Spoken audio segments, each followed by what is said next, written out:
Hello, hello, homeschool fellow parents. My tea is ready. It's yummy. And let's get started. Today is going to be a review of math curriculum level K. Where's our level K? Here is level K by Masterbooks. We just finished it all. And while it's all fresh, I would like to take you inside of our experience and share with you how we did it, what we adjusted, what we liked, what we added, what we played, how did we make this curriculum even more fun, even more fun.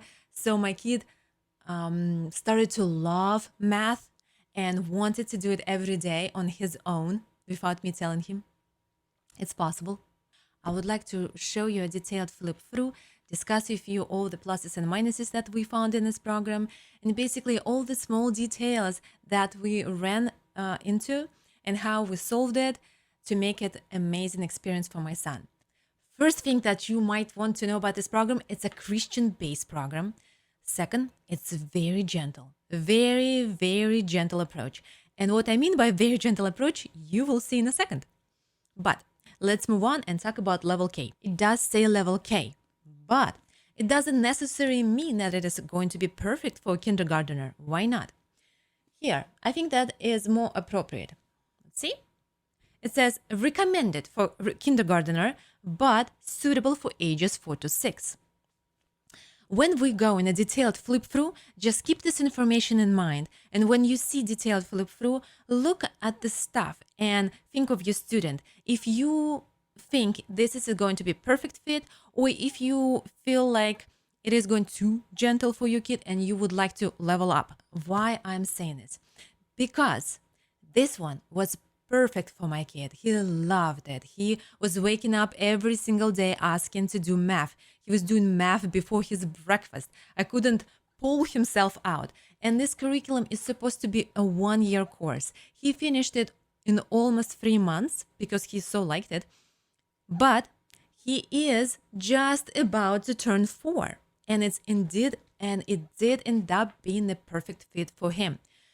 If he would be a kindergartner, I think that would be too gentle for him, would be too simple and too boring, but end up being perfect at that stage where he is at. Okay, now let's look at scope and sequence, and you will see why it is very gentle curriculum. Here you will see 36 lessons. You're supposed to do math 5 days a week. It will take you approximately 30 minutes. It's designed for grade K in 1-year course, right? So an entire year, what they're focusing on, they're just focusing on numbers from 0 to 10. There's no addition, there's no subtraction, there's no counting to 100 or anything like this. Only numbers from 0 to 10. Okay, next, what are they going to learn in this curriculum is basic concept, like calendar concept of opposites and symmetry, difference and similarities. They will do some matching. They will do some measuring, very simple. I think it's mostly by cooking measurement. They will do some graphing. They are going to do some sorting. I think, yeah, they do have right and left, simple patterns and sequences. They will go into small and large comparisons, weights. They do have some introduction to money. And they do have, I think, some introduction to time, but again, very gentle. There's no reading the clock. It's just morning, afternoon, evening, and night. You see? And the last thing they are focusing on, it's possible and versus impossible. And they do review of the concept that they were learning through the entire year by the end of this program. So again, only numbers 0 to 10 and very simple, very gentle concepts. Oh, yes, and they do position words as well. Oh, yes, and they do position words and they do basics 2D shapes like circles, ovals, triangles, squares, rectangles, stars, diamond, right? Only 2D, only 2D shapes. Okay, next in this program, you will see this section that says, how can mathematics be taught as living subject? Basically, it's kind of like their philosophy for this program. And I did like it. I did like the idea of it. I don't think it was successfully completely implemented in this curriculum because it's mostly a workbook curriculum. But the idea, what they try to do, I do respond to it. Basically, when we go to school, we learn different subjects by its own. But in life, there's no separate subjects. When we do something, it's always interconnected. Let's say if we're cooking something, we need to read the recipe, we need to measure the recipe, we need to do it. So basically there's reading, there's math, there's chemistry, and it's all intertwined, right? So they tried to incorporate math in the real world, but I don't think they really succeeded with this point, but it's okay. Purchase this curriculum. You get only this book. This is going to be your student's workbook. It's very user-friendly.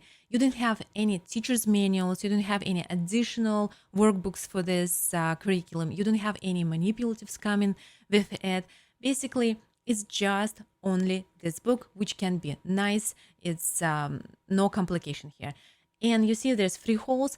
So it means if you like a binder system, you can do it, or you can just easily open and take it and give it to your kid, or you can just keep it like we did in one piece together and just go with it. It's easy to open. I didn't have any trouble when we were doing it. Each lesson starts with a story. I think that was such a nice, beautiful, neat feature, and my kid loved it. He loved reading the story, and it always was about 2 kids. They're twins, Charlotte and Charlie, and because they're always about the same kids, I noticed such a thing. You know, when you read the book, you get attached to characters. So I did see it was happening with my kid. He was very curious to see what Charlie and Charlotte are going to do next. So he did get attached by always keeping the same character through entire curriculum. That was kind of cute.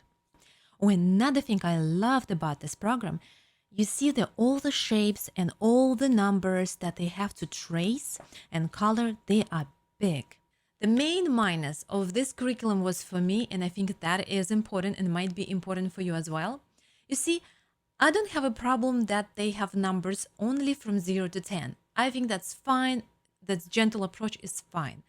In this curriculum, you can see they are just learning how the number is spelled and how it's pronounced, right? But they're not understanding what the number is made of. And math, it is different from language art. If you read one book and you didn't read another book, that's fine, right? They're separate stories, but math is always built on top of each other. And you always want to have those down layers as strong as possible. So for me, I would love for him to have a good sense of numbers. Even my son can count until 100, until 1000 and beyond. When I put the number 8 on this 10 frame set, okay, when I presented him number 8 in a different ways, like you see how it here is 5 one color and 3 another color. So I would tell him, okay, you see, there's 5 and 3. It's still number 8. And after that, I would change and I will make it, let's say, 4 and 4 different colors. So I would say 4 and 4, again, it's number 8. And let's do 6 and 2, again, number 8. And 7 and 1, again, number 8. He was actually very curious. And for him, it was like aha moment.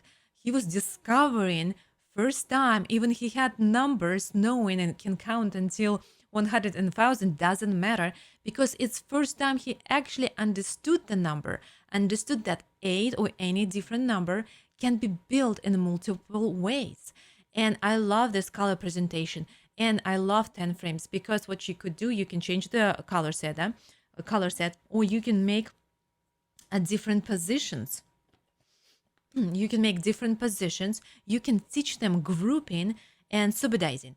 Of course, subdiving, when you do, you want to start with simple numbers. So basically what you do, I don't know if you're aware. So you basically put, let's say, number 3, and you kind of count inside until 2 or 3, and you close it, and you ask your student, what is it? What number is it? And he's supposed to learn this number by just saying it without counting. And now by doing 10 frames, my son can do it. And now I can see he really got the grasp of the numbers, that different numbers, even number 10, or you can add second 10 frame and continue with the number set going beyond the 10 number, but they will get the point with number 10. So each number can be built in a different way. And what I can do here, it has dry erase marker. When I will pronounce, like, let's say we build 4, right? When we build 4, I would say, oh, you see, what do you have? And he will say, okay, what color? What I will say, okay, what color do you have? He will say red and yellow. Okay, how many red ones do you have? He will say 2, and I will be just writing 2. I would say plus, and how many yellows do you have? Again, 2 equals, and how all together? 4. And I will do like, oh, okay, combination is here, and oh, combination is right here, different ways. So I don't expect him to understand addition and subtraction, but I would like him to see how you can manipulate and how you can write and how you pronounce. So I just wanted it to be just sinking in a little bit for his ears and mind to be prepared. Another fun game that we used to do with him is what's in my wallet. We will just pretend. I will take one 10 frame card, and I will give him 10 frame card, and we'll just play. And we will just play a game where I'm going to buy some cards from his store, and I will say, okay, let me put some money in my wallet. And that's going to be my wallet, and I will be like building some number. Let's say I'm going to build number 10 this time. So I'm going to build this number, and I'll ask him, okay, like subsidizing, right? What number it is? How much money do I have in my wallet? And he will say, oh, that's 10. Okay, perfect. I would like to buy, let's say, orange car. How much does it cost? And he will say, oh, $12. I was like, wow, $12. $12, is it more or less than 10? Do I have enough money? And he'll say, no, $12 is more. Nice. Okay. So can I buy a green car? How much does it cost? He'll say, okay, that's $8. Okay. Could you help me to take from the wallet? And he will be taking 1, 2, 3, 4, 5, 6, 7, 8. I was like, oh, wow. How many? I don't have a lot of dollars left.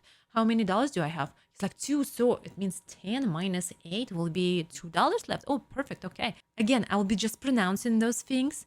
Sometimes I will be writing those things while I pronounce, and we will just discuss it and manipulate and talk and play. You see, I love that curriculum. It was perfect for him, but with minor adjustment.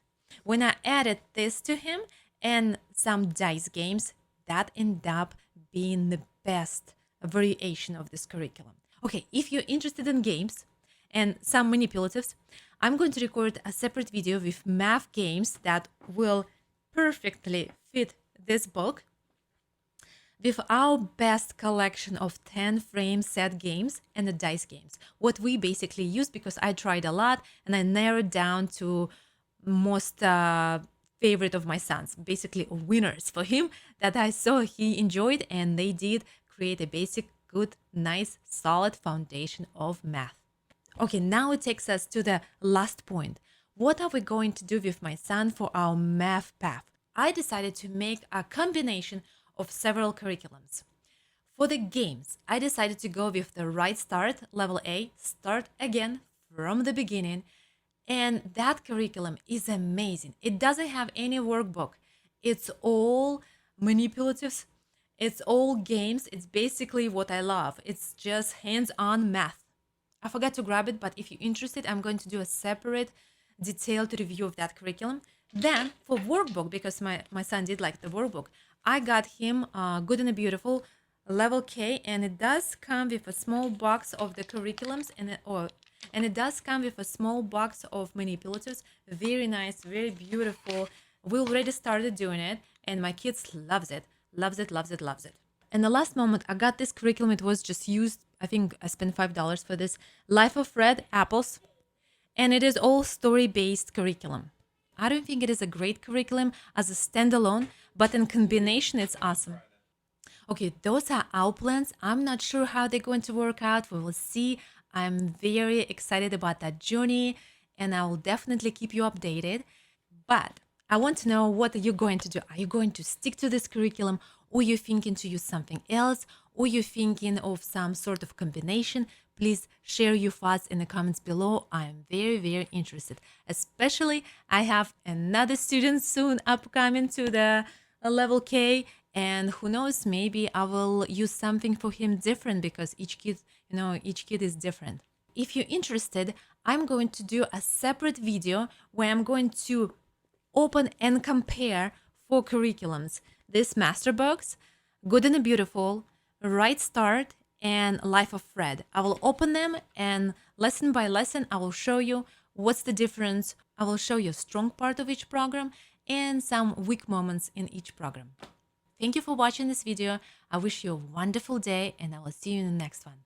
Bye.